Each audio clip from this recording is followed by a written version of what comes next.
What's up, YouTubies? That's my big Eddie imitation. That's about as far as I can get with it. But anyway, welcome back. We're doing a update on our buddy build with Mr. Dylan over NYS Modeling, and we all know who Dylan is. I mean, he's been around for forever, like all 20 years, whatever.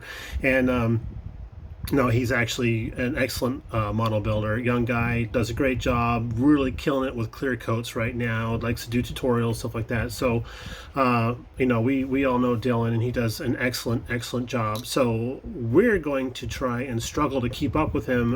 I think he's already done, but he's doing us a kindness and waiting for us to get finished because he knows that we have some stuff going on here. If you'd seen the cancer awareness build intro that I did last week, or earlier this week, you'll know that we've been spending time with my sister and stuff like that. So that aside, we're working on the Revell. Let's see, that is the Baldwin Motion 1969 427 Stingray. And I gotta say, guys, I've built one of these before. I really liked how that went, and I was looking forward to digging into this one, and I have not been disappointed yet again, because it's just going together real nice. The detail on the kit is super nice, and I believe this might be one of the reboxings of Revell Germany kits. I'm not 100% sure on that, so if there's a fact checker out there that wants to make a comment, please do so. I look forward to that. Because we built this before, and I'm not usually somebody who rebuilds kits, goes back and builds kits over again, or builds a second version of the same kit or whatever. I don't usually do that. I usually build one kit and then move on to something else because that's not holding my interest anymore. So yeah, it's well, I guess I'm a one and done. Take that as you like. But there are things that we know about on this particular build that we've been watching out for, such as like on the body here. Let's see here. Here we go. So we have a little bit of an angle cut in. We went about a 1/4 inch back and kind of beveled that in a little bit on both sides. And that really helps us out with the hood. So we can get that in there, slip them in, and get that in without chipping paint. Okay, so that's an awesome tip. We got that from our buddy Raul over at Muscle Car Modeler. Another thing that Raul had did with his Baldwin Motion Corvette was I think he painted on his stripes. I went ahead and rolled the dice and did the decals, and I came up snake eyes because we're having some trouble here with, I don't know what the hell's going on there, but it's got some sort of rash going on there. I don't know if this is what a white decal looks like when it's silvering, but in my defense, these were old, untaken care of decals. I got the kit second hand, possibly third hand or whatever. However, I have to go back again to the other side of the tennis court and say that this does have some pretty cool decals, because it does have the Stingray. It's got the 427 for the hood. Around back, oh, also it's got the keyhole for the doors, and then on the rear it has the Corvette script. Now normally I like to shave off the Corvette script before I prime and paint if I'm going to be doing a decal, but I did not realize we had decals in the kit. I didn't remember that being in there, so I just went ahead and did my usual thing. I thought I'll go back over it with some paint or some foil or whatever, and then bring those out, and then I thought, oh crap, I got that in there. Well, let me just go ahead and lay that on there and see how it does. And it fit perfectly. So I am leaving it.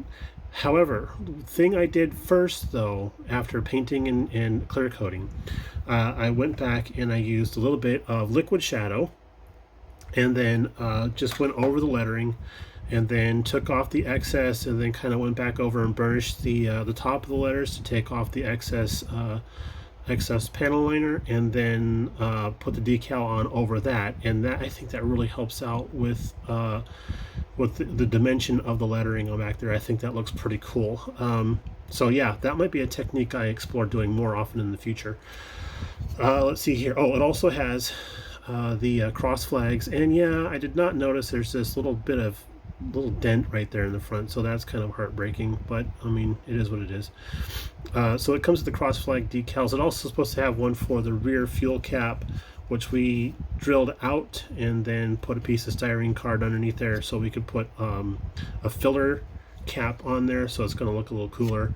But yeah, it even supposed to have decals for the door handles, but I didn't know they were for the door handles. I thought they were for the backup lights. I was like, oh, there's no backup lights. They're supposed to be inset in the taillights. So I threw them away, and then I realized later on, oh, that was a door handle. Well, some silver Sharpie can fix that mistake. So that's that. Let's see here. Oh gosh, we're running along. Okay, cool. So interior wise, the decals do have a horn button decal, and there is supposed to be some decals for they're stuck back there in those tunnels.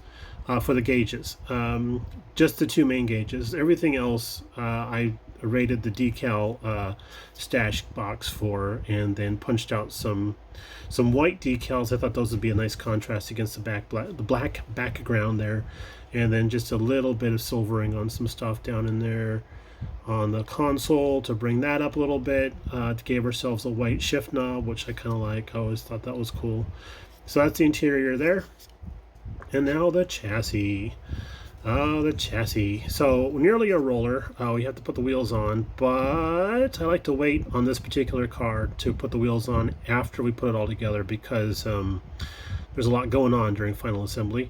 One of the things that I like to use as kind of a cheat tool, we're just going to take a quick sidestep here, is one of these machinist style rulers.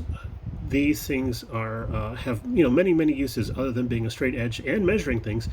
They come in handy when it comes to final assembling. So if you need to cheat a body out a little bit, this rounded edge here, and it is super thin steel, but if you put this in and you don't lift like this, you just give it a twist, a nice little flex, and it'll help keep it shape. You won't ruin this. Stay in focus. So that really helps get up in between the body and the chassis. You just give it a little twist to pop out the body a little bit. Usually you don't chip paint, but sometimes you might, because it is a piece of metal. So just be warned on that deal.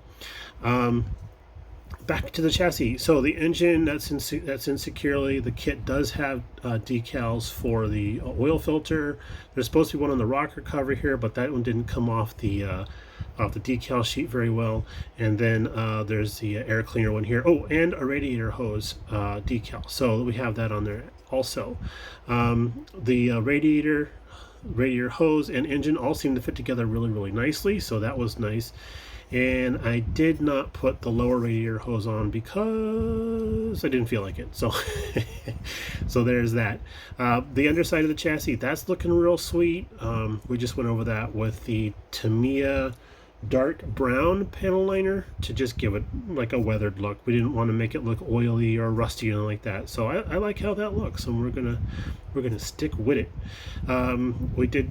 We were able to put a little bit of paint on the tops of our shocks there, so we could mask those and not hide some crimes there. But yeah, the next thing that we have to do is put the glass inside the car, and then we can carry on from there. Once we get the glass in there, it's taillights, glass. Ooh, let's just fall apart.